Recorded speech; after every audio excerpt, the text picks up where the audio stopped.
De grands hangars sont installés dans les océans, partout. Et on dit à la Russie, osez larguer une seule bombe. Larguez une seule bombe atomique sur l'ONU ou quelque part là-bas. Et vous verrez ce qui va arriver.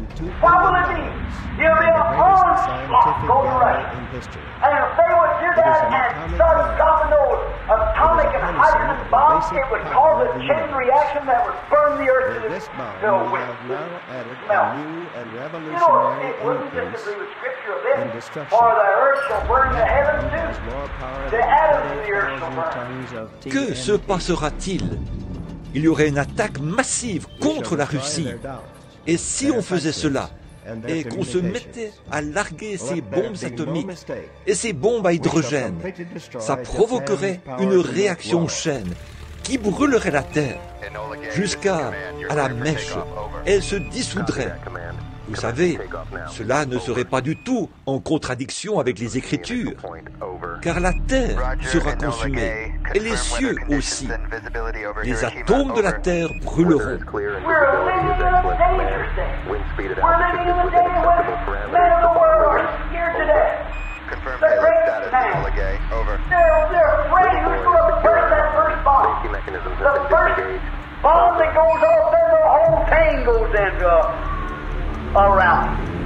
Nous vivons à une époque dangereuse. Nous vivons à une époque où les hommes du monde sont morts de peur. Les grands hommes, ils ont peur. Ils se demandent qui fera sauter cette première bombe. Une fois que la première bombe explosera, ce sera là la mobilisation partout.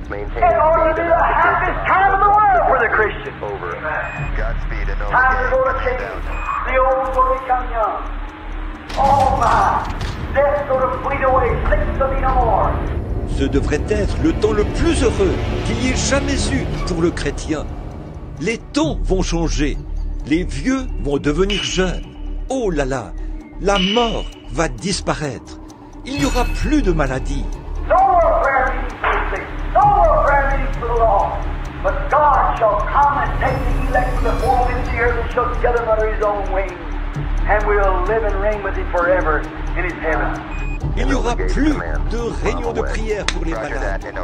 Il n'y aura plus de réunions de prière pour les perdus.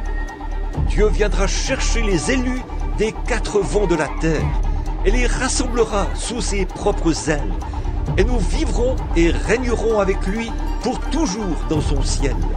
Oh, brother, sister, friend of mine, if you're not prepared tonight, may you be prepared at this hour. I give you an invitation to come to Christ Jesus tonight and receive. Oh, mon frère, ma sœur, mon ami, si vous n'êtes pas préparé ce soir, puissiez-vous l'être en cette heure-ci. Je vous invite à venir à Jésus-Christ ce soir et à recevoir. You that think different, you that know that you're not where you should be with God, I invite you to the altar with myself. I invite every one of you to come here and not only to save, but to stay here until God has cleansed your soul from everything that's unlike Him, until you go out of here a new person. Vous qui êtes différents, vous qui savez que vous n'êtes pas là où vous devriez être avec Dieu, je vous invite à venir à l'autel avec moi.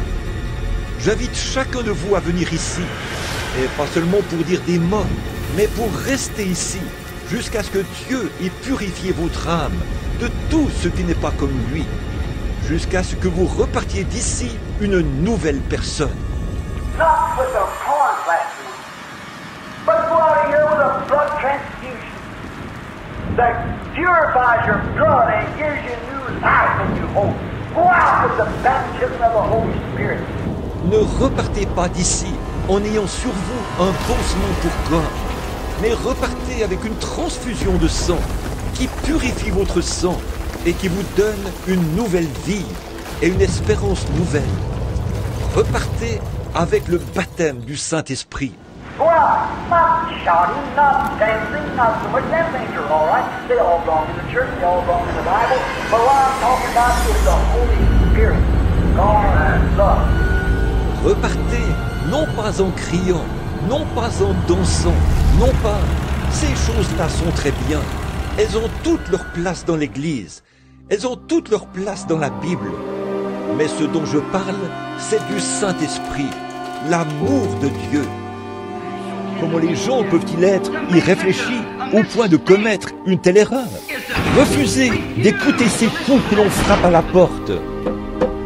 Comme ce serait insensé de la part d'un homme ou d'une femme ici présent ce matin de tourner le dos à ces coups, à la vie éternelle. Et nous regardons et voyons les nuages du jugement se former. On entend les hommes de science dire « Il est minuit moins 3 ». Et pratiquement 2 de ces minutes sont écoulées.